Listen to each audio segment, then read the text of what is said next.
आपको रोजगार, आपको जिंदा रखने का सामान नहीं है, पूरी दुनिया को जिंदा रखने का काम जंगल करता है, क्योंकि ऑक्सीजन, हवा, वायु, ऑक्सीजन कहां से बनती है? जंगलों से। और हवा के बगैर कोई भी मनुष्य मिनटों से ज्यादा जिंदा नहीं रह सकता, 5 मिनट ज्यादा से ज्यादा। तो कौन रक्षा कर रहा है अपनी जान पे खेल के उसकी? आप लोग। फायदा किसका हो रहा है? पूरी दुनिया का। तो होशियार, अक्लमंद, समझदार आप लोग हुए या हम लोग हुए जो बड़ी बड़ी गाड़ियों में घूम के इतना सारा धुआं निकाल रहे हैं? हम लोग। ये समझने की बात है। जल के बगैर 1, 2, 3, 4 दिन, 5 दिन ज्यादा जिंदा रह सकता आदमी। उसकी रक्षा कौन कर रहा है? आप लोग। जमीन, उसको पवित्र रखना, उसको साफ रखना। उसमें जो ये माइनिंग वाले हैं ना, जो ये कोल के प्लांट वो लगे हैं, जो कोयले से बिजली बनती है, जो फ्लाई ऐश होती है ना, उसका जो धुआं निकलता है, कौन बीच में है? उसको क्या कर रहे हैं आजकल? देखिए कितना गंदा और घिनौना काम है। उसमें पानी मिला के जो खदानें खाली हुई हैं, उसमें वो वापस ये फ्लाई ऐश डाली जा रही है। उससे क्या हो रहा है? पूरी धरती खराब हो रही है, पूरा पानी खराब हो रहा है। ये है होशियार लोग, जो पढ़े लिखे लोग अपने आप को कहते हैं ये होशियार है या बेवकूफ है? बेवकूफ। ये जिस डाल पे बैठे हैं उसी को काट रहे हैं, सिर्फ थोड़े बहुत पैसों के चक्कर में। तो आप लोग देश के सबसे जिम्मेदार शहरी हो, एक बात ये आपको समझ में आनी चाहिए अच्छे से बात। और कोई भी और इसके खिलाफ बात बोलता है, जो कहता है आप लोग समझदार नहीं हो, आपका जीने का तरीका हम लोगों से बेहतर नहीं है, अच्छा नहीं है, तो वो झूठ बोलता है। जैसा जीवन आप लोग गुजार रहे हो और जैसा जीवन आप चाहते हो कि गुजारा जाए, वो सबसे अच्छा तरीका है। कोई डेवलपमेंट आपके तरीके से अच्छी नहीं है।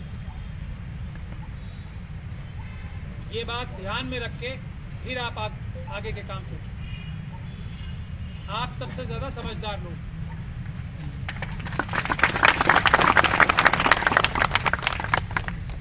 मेरा ऐसा मानना है, अगर खनिज पदार्थों को निकाला भी जाना है तो वो ट्राइबल कम्युनिटी की, आपकी तो जमीन पे से निकल रहा है ना, आप मालिक हो। कोऑपरेटिव बनने चाहिए। आप लोगों ने कोऑपरेटिव के बारे में सुना होगा ना। यहाँ महाराष्ट्र में शुगर, जो चीनी पैदा होती है ना गन्ने से, सबसे बड़ा व्यापारों में से एक व्यापार है ये भी देश का। वो कोऑपरेटिव सोसाइटीज बना रही है। तो क्या आप खदानों से आप ही तो निकालते हो सारा खनिज पदार्थ? कौन लोग निकाल रहे हैं? आप ही निकाल रहे हैं ना, आपकी मेहनत से निकलता है।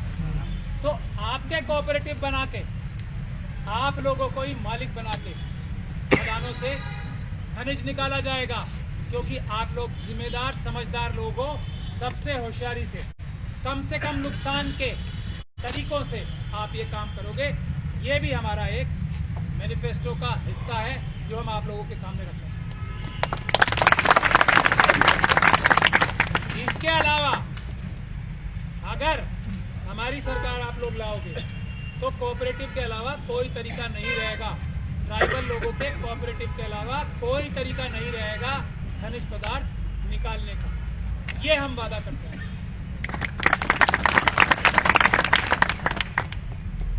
पेशा कानून बनाया गया आप लोगों के संघर्ष से ही, हालांकि जैसा बनना चाहिए था मजबूत कानून, वैसा नहीं बनाया गया, लेकिन उस पर भी अमल नहीं किया जा रहा।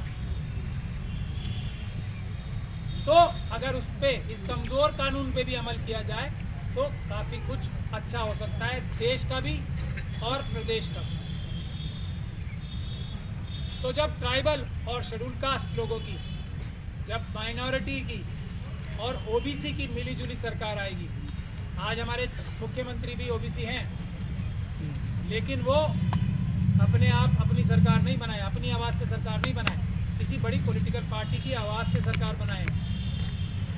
इसीलिए ओबीसी कम्युनिटी के साथ भी न्याय नहीं कर पा रहे। ये बात ध्यान से सुन लीजिए। ओबीसी की संख्या क्या 27% है प्रदेश में, या उससे ज्यादा है? ज्यादा है ना, ज्यादा, सबको पता है ना आपको। और आरक्षण कितना दे रहे हैं उन्हें, और कह रहे हैं कि मैं दे रहा हूं बड़ी मेहनत करके 27%। ये न्याय है? ये अन्याय कर रहे हैं ओबीसी के मुख्यमंत्री, खुद ओबीसी के समाज के साथ। अरे भैया बिलासपुर आया हूँ ना, ये भी समझने की बात है। हम लोग ऐसा नहीं करेंगे। जितनी जिसकी संख्या भारी, जो अनरिजर्व कैटेगरी के भी लोग हैं, अच्छा उनका दरवाजा खटखटा के, 2 ट्रिप के पास ये बात ध्यान से सुनने की है, सुनने के बाद आपके मिल जाएगा। उनका दरवाजा खटखटा के उनका हिस्सा उनके दरवाजों पे रख के आएंगे अगर हम लोगों की सरकार में। कहीं जाने की जरूरत नहीं। सरकार का काम होता है नागरिक के घर पे जाके सुविधाएं दे, ये होती है अच्छी सरकार का काम। एक भी परिवार जहां जहां हम लोगों की सरकारें बनेंगी, ऐसा नहीं होगा जिसे रोना बिलखना पड़े। सरकार की जिम्मेदारी है, नौकरों की जिम्मेदारी है मालिकों के घर पे जाके सेवा प्रदान करना। वरना क्यों बनना है? पैसा ही कमाना है तो जाके कोई बिजनेस करो। ये काम क्यों करना है? राजनीति जिसका नाम आज खराब हो गया, राजनीति में क्यों आना? ये है जो हम लोगों का मिशन है, ये है जो हम लोगों की प्लानिंग है, ये है जो आपके अध्यक्ष जी की, आपकी पार्टी की प्लानिंग।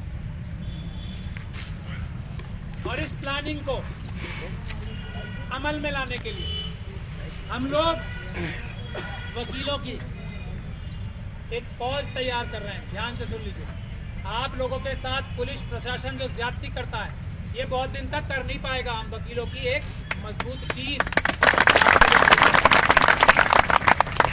आप अपने अधिकारों के लिए जहां जहां शांतिपूर्ण ढंग से प्रदर्शन करोगे, पुलिस को ये अधिकार नहीं है कि वो आप लोगों के ऊपर लाठीचार्ज करे, आप लोगों के ऊपर हमला कराए और फिर अपनी कलम का नाजायज इस्तेमाल करके आप ही लोगों के ऊपर झूठे मुकदमे बनाए।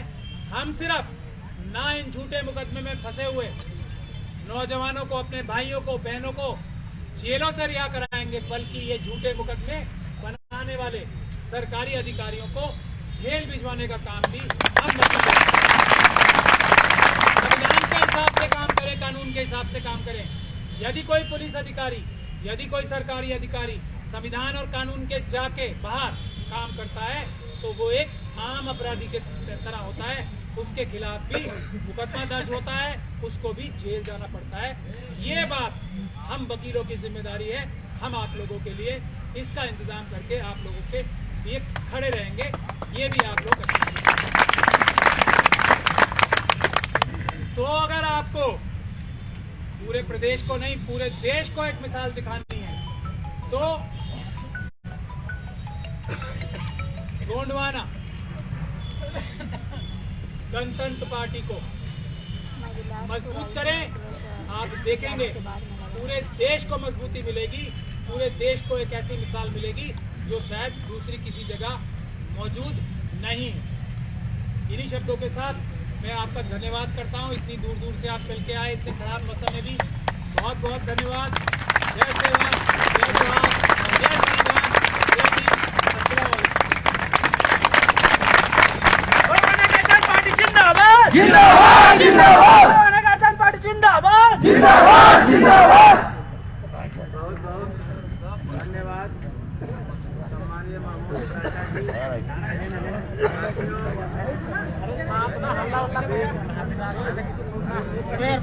कहाँ भाग रहे हो? झट बैठो।